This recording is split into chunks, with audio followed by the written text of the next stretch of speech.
Séisme de magnitude 7,2 au large des îles Kouriles en Russie, crainte de tsunami. Un séisme de magnitude 7,2 s'est produit mercredi matin au large des îles Kouriles, dans l'extrême-orient russe, et des évacuations ont eu lieu en raison du risque d'un tsunami, ont indiqué les autorités régionales. L'épicentre du séisme était situé à une profondeur de 250 km au sud-ouest de la ville de Severokurilsk, sur l'île de Paramushir, Kouril du Nord. Des secousses ont été ressenties à Severokurilsk, ont précisé les autorités régionales dans un communiqué. Des habitants ont été évacués vers une zone de sécurité située sur une colline en raison d'une menace d'un tsunami, selon la même source. La sécurité des gens, c'est le plus important pour nous, a assuré de son côté le gouverneur de la région de Sakhaline, Valéry Limarenko, en appelant à faire en sorte qu'aucune personne ne reste dans la zone susceptible d'être affectée par les vagues. Selon l'antenne locale du ministère russe des situations d'urgence, une première vague de 50 cm de haut s'est abattue sur la ville de Severokurilsk à 4h15 GMT. Selon de premières informations, aucune victime ni de dégâts n'ont été enregistrés, a-t-elle souligné dans un communiqué. Selon l'Institut de géophysique américain, USGS, la magnitude du séisme s'est établie à 7,5. Les Kouriles du Nord sont situés à côté des îles Kouriles du Sud revendiquées par le Japon.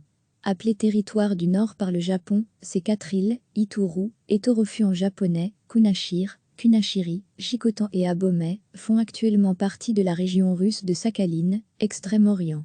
Ce différend territorial a empêché la signature d'un traité de paix entre Moscou et Tokyo après la fin de la Seconde Guerre mondiale. Recevez chaque matin l'essentiel de l'actualité. Un séisme de magnitude 7,2 s'est produit mercredi matin au large des îles Kouriles, dans l'extrême-orient russe, et des évacuations ont eu lieu en raison du risque d'un tsunami, ont indiqué les autorités régionales. L'épicentre du séisme était situé à une profondeur de 250 km au sud-ouest de la ville de Severokurilsk, sur l'île de Paramushir, Kouril du Nord. Des secousses ont été ressenties à Severokurilsk, ont précisé les autorités régionales dans un communiqué. Des habitants ont été évacués vers une zone de sécurité située sur une colline en raison d'une menace d'un tsunami, selon la même source. La sécurité des gens, c'est le plus important pour nous, a assuré de son côté le gouverneur de la région de Sakhaline, Valéry Limarenko, en appelant à faire en sorte qu'aucune personne ne reste dans la zone susceptible d'être affectée par les vagues. Selon l'antenne locale du ministère russe des situations d'urgence, une première vague de 50 cm de haut s'est abattue sur la ville de Severokurilsk à 4h15 GMT. Selon de premières informations, aucune victime ni de dégâts n'ont été enregistrés, a-t-elle souligné dans un communiqué. Selon l'Institut de géophysique américain, USGS, la magnitude du séisme s'est établie à 7,5. Les Kouriles du Nord sont situés à côté des îles Kouriles du Sud revendiquées par le Japon.